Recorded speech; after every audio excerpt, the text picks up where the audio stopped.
Praise God. Purihin ng Panginoon. Mga kapatid, nais kong buksan yung gawain ng isang patotoo. Totoo lang, nung, nung Lunes, na-discover ko, ang dami ko palang pigsa dito sa kilikili. And, nung Biyernes, pina-minor surgery ko. Tapos kahapon, grabe yung pakiramdam ko. Sama, talagang nilagnat ako ng gusto. Hindi na ako nakaalis ng bahay. Sabi ko, Lord, salamat dahil bukas, Panginoon, makatayo ako na made whole na ako, Panginoon. At salamat sa Panginoon dahil nakatayo ako. Wala na akong karamdaman. At praise God dahil ito yung pinaka-last ng ating 70 weeks of Daniel. Purihin ng Panginoon sa pagsama niya sa atin. Awitin nga natin yung We Give Thanks. Praise God. Bago tayo magsimula.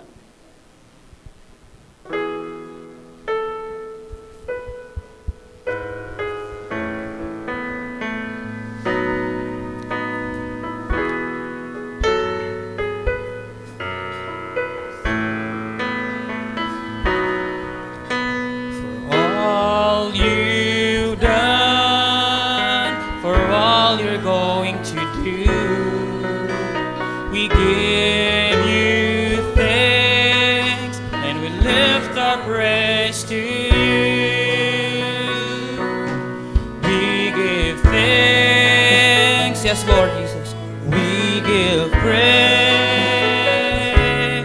for we know that all things work together for our good. We give thanks, we give praise, for by faith we know your grace will see us through. Minsan pa, we give thanks. Thanks, we give praise, for we know that all things work together for our good. We give thanks, we give praise, for by faith we know your grace will see us through. For by faith we know your grace will see us through. Mga kapatid, tayo manalangin saglit. Tayo tumayo. Praise God. Panginoon, purihin ka, Lord Jesus. Ama, salamat po, Lord, sa aming mga kagalingan. Lord, salamat sa aming mga pagtatagumpay, Lord, sa mga pagsubok. Lord, salamat din sa mga pagsubok, Lord God, na pinagkaloob mo, God. Dahil, Lord, Panginoon, sa pamamagitan nun, God, ay pinapasakdal ang aming mga pananampalataya, Panginoon. At Lord, narito, Ama, kami narito sa umagang ito na magpapanimula ng gawain. Lord, salamat sa iyong dugo, Panginoon naman, na hanggang ngayon ay buhay pa rin at Lord, kumikilos para sa iyong mga anak. Father, narito Lord ang mga tao, Ama, na may buksan mo ang iyong salita. Muli, ang dakilang guro ang siyang manguna, Panginoon. O God, I put myself, Lord, sa iyong likuran, Panginoon, para Lord, ikaw makapag-minister sa kanila, Lord Jesus. Panginoon, buksan mo ang iyong salita, minsan pa, ang unawa, ang kapahayagan, O God, para, O God, maunawaan nila, Lord, ang mga bagay-bagay, Panginoon, makapaghanda, Panginoon, Lord, para sa, Lord God, nalalapit na, Lord, bagyo na paghatol na paparating, O God. Father, ihanda mo kami, Ama, pagpalain mo mga tao sa maririnig nila sa pangalan ng Jesucristo. Amen. Praise God. Makakaupo na po kayo. Okay, so bibilisan ko na po mga kapatid.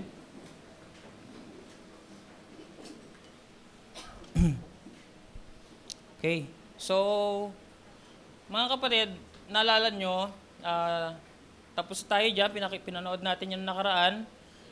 Sabi doon, oras na umalis ang nobya sa kadarating ng covenant ng Pope sa Israel. And we know, nung pinanood natin yung video niya kahapon, nung nakaraang linggo, ay nakita natin doon na almost nasa bungad na mga kapatid yung covenant. Nagko-compromise na yung presidente ng Israel sa Pope. And we know, tinawag niya ang Pope na His Holiness, which we know, isa lang naman ang banal ng Israel. Si Jehovah lang. Si Jehovah na hindi nila kilala, sa pagdating ng panahon makikilala na si Lord Jesus Christ. Right? So nasa bungad na ng kompromiso ang Israel at di natin alam, baka sa Vatican ay bumibisita ang presidente doon. And one time bumisita nga ang presidente sa Vatican bago bumisita si Pope sa Israel. So, mga kapatid, nakikita nyo, nasa bungad na talaga ito. Alam nyo kung tayo sino hinihintay?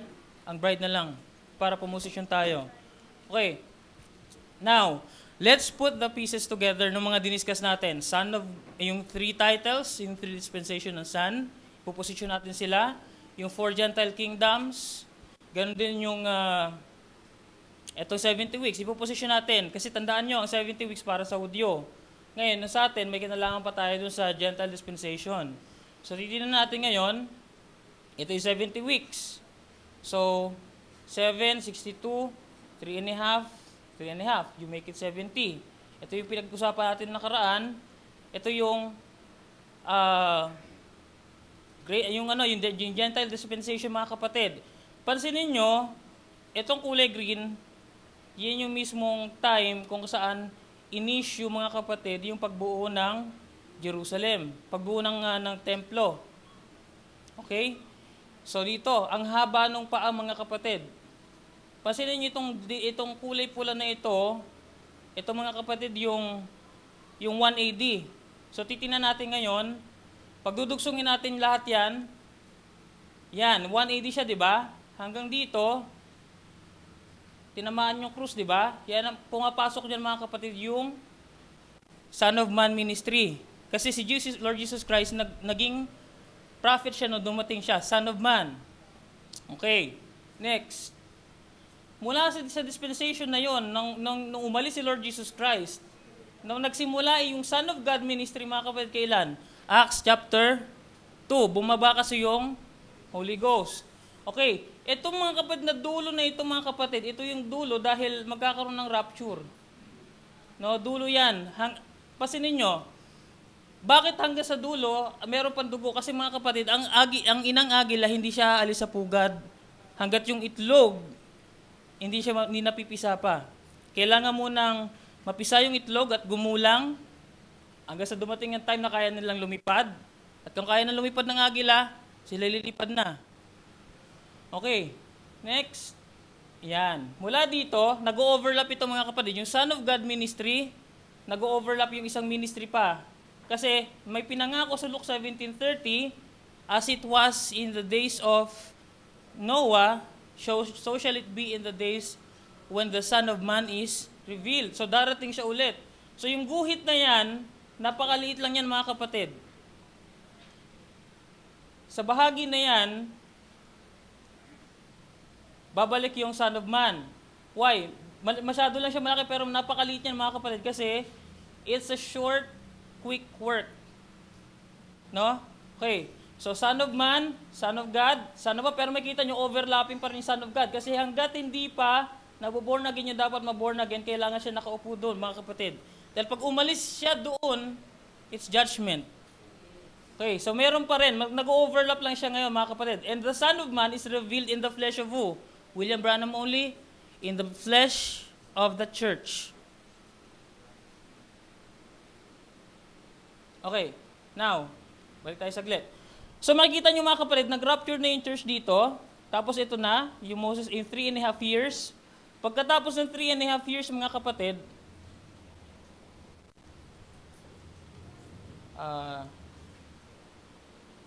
okay, papasok tayo, mga kapatid, sa Armageddon. Marami na ko confused dyan kung ano yung akala na misa sa Armageddon is ito ay Gog and Magog. May pinagkaiba po sila. Titingnan natin kung ano yon. Okay. So, Armageddon, mga kapatid, yan din mismo yung pagdating ng Revelations 19. The Lord of Lords, the King of Kings, the Word of God will come down. Kasi, after 3.5 years anong tawag pagkatapos ng kasal? Yung reception. Saka bababa ang bride. Kasama yung kanyang hari do sa Revelation chapter 19. Katapat nito. Okay? And then, papasok tayo sa millennium. 1,000 years reign. Satan is bound. Tapos, dyan mapupulfill, mga kapatid, yung Malakay 4.3. Ano po yung Malakay 4.3? And you shall tread down the ashes of the wicked. So dito yan, mga kapatid. Tandaan nyo, kung ashes na yon, sino pa humunuan natin? Bubuhayin ng Panginoon yung mga hiteno na hindi nakapakinig ng Word of God. Kasi mahuhusgahan ka doon sa narinig mo. Right? Okay, mula dyan, sa millennium, papasok na yung, may i-usher in niya, mga kapatid, yung Son of David ministry. Son of David, which is we know, he's a king. There, it's a prophet. Here, it's a priest. Here, bumabalik yung pagiging prophet niya. And here, he's a king. So, prophet, priest, and king. Okay, Gog and Magog, brimstone and fire, Satan with angels will be cast to the lake of fire. Kasi pagkatapos nitong 1,000 years, si Satan, pakakawalan mga kapatid, tapos lahat ng mga, hindi ko sure lang kung lahat yon, pero marami sa mga binuhay dito mga kapatid, dahil mga unconverted yon, kaya nga mumuno tayo ng may rod and iron, sabihin, talagang strictong klase yon. Hindi kasi sila converted. Dadayain sila ni Satanas mga kapatid, kaya magkakaroon ng Gog and Magog. Okay. Judgment will be served. Pagkatapos ng Gog and Magog na yon, sila Satanas inilagay na sa lake of fire, saka darating yung judgment. Yung judgment, yun ay second resurrection. Andaan nyo, ang mga banal, hindi sila sasama sa second resurrection. Sasama tayo sa first resurrection. Yung tinatawag natin na rapture. Okay, pagkatapos niyan, mabiblend ang time at eternity mga kapatid. Meron pa ring time, pero meron pa ring eternity. Bakit may time? Kasi meron pa ring buwan. Pero, eternity na mga kapatid, don't you know that eternity and time is blending right now? Hindi nyo ba alam ng Espiritu Santo nyo ay eternal? Hindi nyo ba alam na ang katawan nyo ay nasa time? And that's when you can see that your time blends with eternity. Na hindi lang maintindihan sa labas niya, pero naiintindihan natin yung simpleng term na yan. Okay, sis, paki-freeze mo ito, tapos ito yung mga quotation. Okay, titingnan natin yung validity nito based on the word of the prophet. Word of God na binanggit ng prophet. Okay. So dito, first seal 1963, the church, the bride, goes up in the 4th chapter of Revelation, and does not return until it comes back. So the church daw, umalis na rapture, and does not return until it comes back with its king in the 19th chapter. Revelation chapter 19. Kasi pag hindi mo pwedeng pahirapan ng asawa mo sa tribulation mga kapatid, kailangan mo siyang paalisin doon dahil meron siyang tinatawag na wedding supper. Okay, next. Now, from the battle in heaven, so nagsimula yung labanan mga kapatid sa langit, is coming to the battle on earth, and it is to be finished on the earth at the end time, sa dulo ng panahon, called Armageddon. So mga kapatid, yung pagbaba nitong bride at saka nung hari, mga kapatid, tumatapat yan dito sa Armageddon. Kasi ito yun, no? Itong 3.5 years, mga kapatid, yan ang pinakamahirap na klase ng pamumuhay na mararanasan ng mga may iwan sa rapture. Ngayon, darating yung time, kailangan matapos ang lahat. So, magkakaroon ng Armageddon. Okay, now, anyone knows that the battle started in heaven. No? And so they kicked them out. Michael and his angels overthrew them, just ran out. And when they did, drop right down in Eden, and here started the battle down here. Itong battle na ito. Oh my! No holy blood of the word at all. Wala nang dugo mga kapatid, kasi nasa ng dugo? Andito sa dispensation na ito. Son of God dispensation, which is priest. And watch, from the four corners of the earth, four corners, ibig sabihin, buong mundo yan, they gathers them to Armageddon. The Bible says, I'm trying to think of the scriptures. I got them wrote down here. I ain't calling them just where they were written down. See what they are. Gathers them together to the great day of the battle of the Lord God. Kung makikita nyo sa Malakay 4, before the coming of the great end, ano sabi ron? Great end, okay, of the Lord, yung sabi doon. Bakit great, mga kapatid? Kasi makikita mo yung pagmamalas niya. Dreadful kasi, great ito para saan? Para kaninong tao? Para sa bride. Dreadful ito para sa mga sa aba nila. Diba? Okay. They are gathering now for the show. They are gathering now for the showdown. The showdown will be at Armageddon according to the word. On the pale horse, pasinin yung pale horse, saan siya nakita mga kapatid? Nag-start yung pale horse mula sa white, naging red, naging black, naging sa dulo ng panahon, naghalo-halo din tatlong kulay na yon, naging pale horse siya mga kapatid. Okay. Riding with a death tack, with the name tack on him, death. Now, they are joining themselves together, coming to that showdown to Armageddon. And riding on a mixed-colored horse, with one horse white, one horse red, horse of black, the three different political power, spiritual power, controlled by demon power, which is the Antichrist. Mixing that all together, you got a pale, sickly-looking thing he's riding on. May papakita ko sa inyo rito kung ano ibig sabihin ng prophet.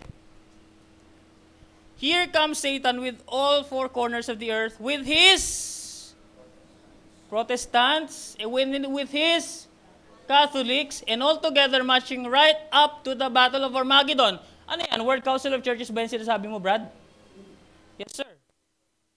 That's why, sabi ni Paul, when they say peace, destruction comes.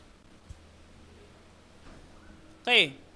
And here comes Jesus coming down from heaven with resurrected saints. That's Revelation 19. So nakikita nyo, the battle is there between the Lord and His saints against the World Council of Churches, against the system. Notice, they're right now uniting. You say, Brother Branham, is that true? They're coming to the Battle of Armageddon. Exactly what they will do. And they're uniting for that right now. That's why we got the UN and everything we have. The Western world is uniting against the Eastern world. Communism and so forth is all uniting together. The churches are uniting together. Everything seems to be uniting themselves together. We see that. Pasinin niyo mga kapatid, this is a uniting time. Maraming bangko ngayon, Bangko Pilipino, wala na. Bangko de Oro, Equitable PCI, naging isa. That's uniting. Itong airline na ito, nag-unite sila. Itong ganitong establishment, sa ganitong establishment, nag-unite. This is a uniting time, mga kapatid. Bakit? This is the critical moment. This is the final countdown. Okay. May tanong kay Brother Branham. Question and answer on seals, 1963. Now, sabi rito, would you explain how Satan is bound 1,000 years? Being loosed again for the battle of Revelations 20 and 8. Kasi mga kapatid, yung 20 and 8, ang tawag dyan, Gog and Magog. So siguro, itong iniisip nitong nagtatanong na ito, yung Gog and Magog ay parehas Armageddon. Okay, sabi ng prophet, that is not the battle of Armageddon. The battle of Armageddon takes place on this side. On this side. Kasi ito yung millennium mo. On this side, yung Armageddon. At when tribulation, 3.5 years, when 3.5 years is ended, then Armageddon sets in. Okay.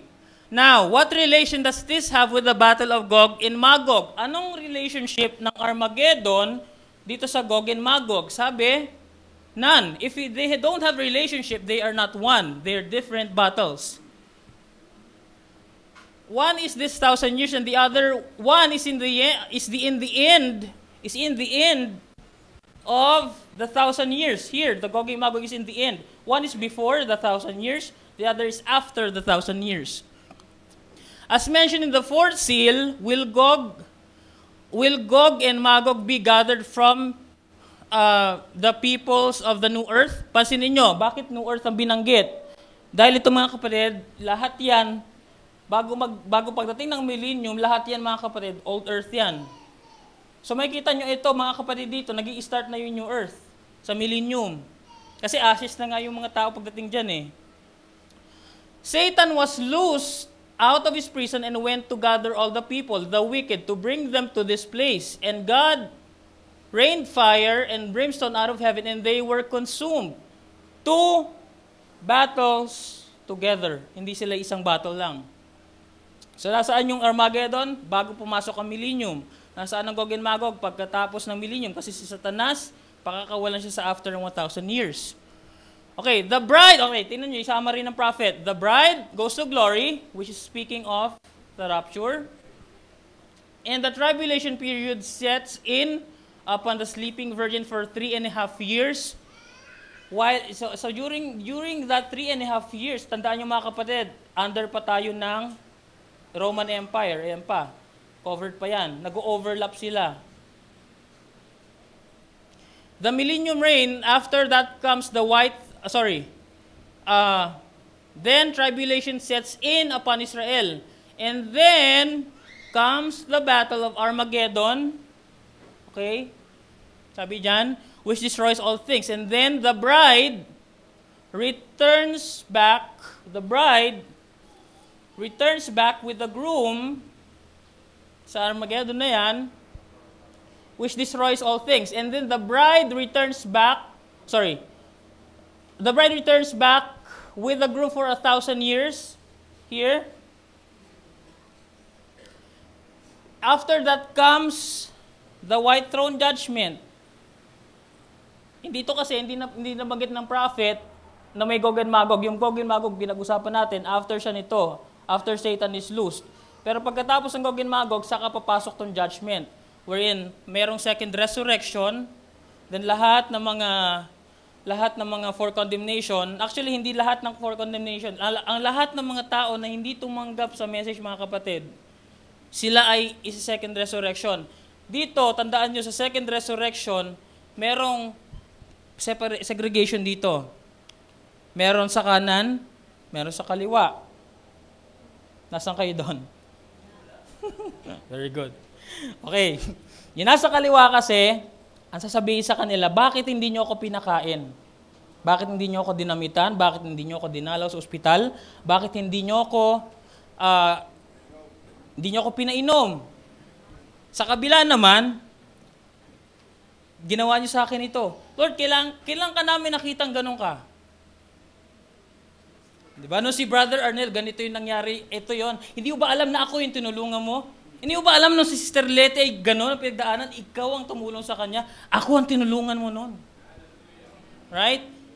What's that? It's you who is the gift to this world. And by you, people are saved.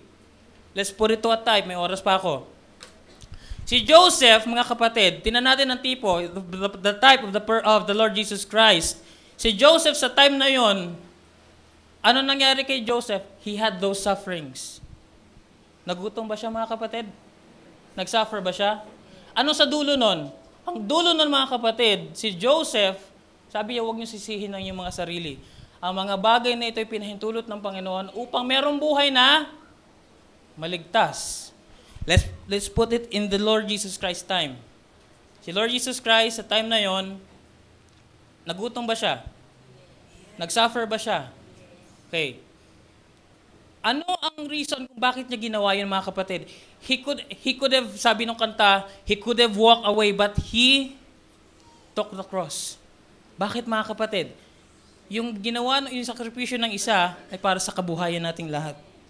Alright? Ititipon natin sa bride. Kasi tandaan nyo, ang Diyos ay napaperfect sa 3. Tipon natin sa bride. Ibig sabihin ba, mga kapatid, pag in-apply natin yung Matthew 25 sa inyo, may maliligtas bang ibang tao dahil kahit di sila born again? Yes, sir. Meron. It's the same pattern. It's the same God working. Walang pinagkaiba. Okay. So, ito, mga kapatid, ito yung dulo nito. May papakita ko sa inyo isang bagay. Why is God so thought and cares so much about that little place of Palestine when it's just a little spot? Yung Israel, pasinin nyo yung mapa, mga kapatid. Ang liit ng Israel, napakaliit. Mas malaki, napakalaki nga nung laki ng Russia. Bakit hindi siya concerned sa Russia? Napakalaki ng US. Bakit hindi siya concerned sa US? Pag titingnan ko, siguro, mas malaki pa nga yung Pilipinas ata pag dinugsong mo lahat ng mga isla niya. Para mas malaki pa sa Israel. Pero sabi doon, bakit si Lord, masyado niyang iniisip, masyado siyang concern sa napakaliit na spot na yon ng Israel? Bakit? But right in there, is where the temple will sit. That's where the New Jerusalem will break up right there. Olive, Mount of Olives shall cleave. Ang cleave, mga kapatid, dalawang meaning.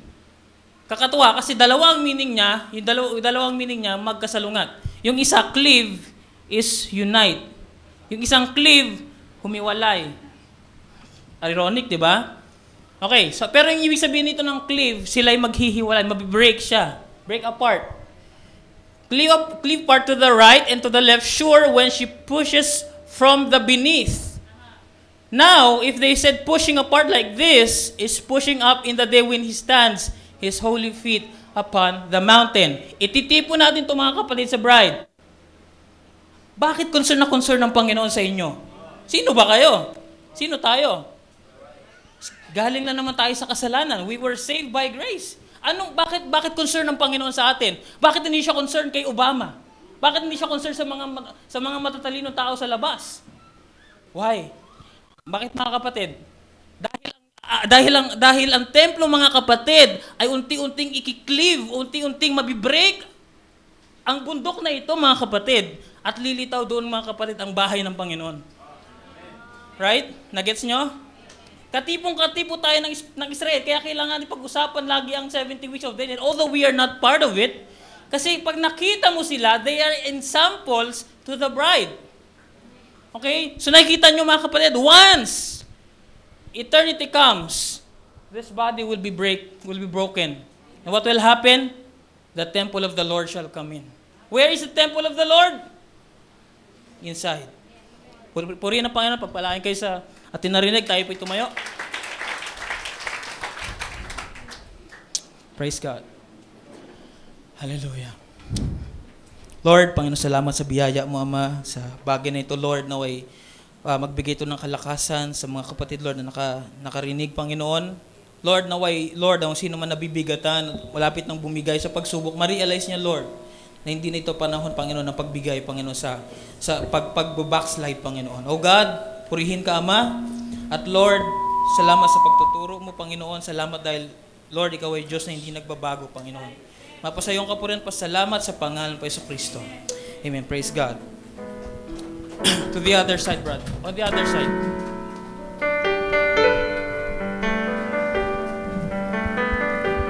Baka pakitulungan mo. On the other side.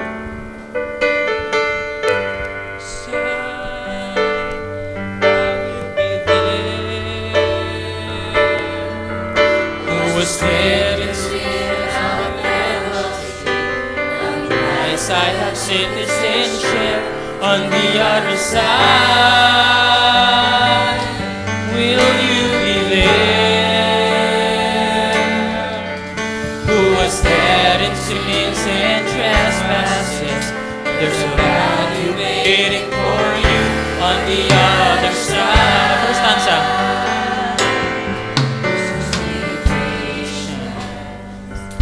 At the end of the age,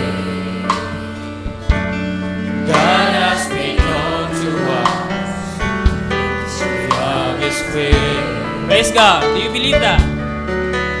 We were chosen and predestined, waiting for such a time like this. Coming up. First part of redemption. Second part of redemption. To the other side. I will be there. Once a stranger without fellowship, now with Christ I have citizenship. To the other side, will you be there? Yes, Lord. Who was dead in sins and trespasses? There's a body waiting for you on the other side.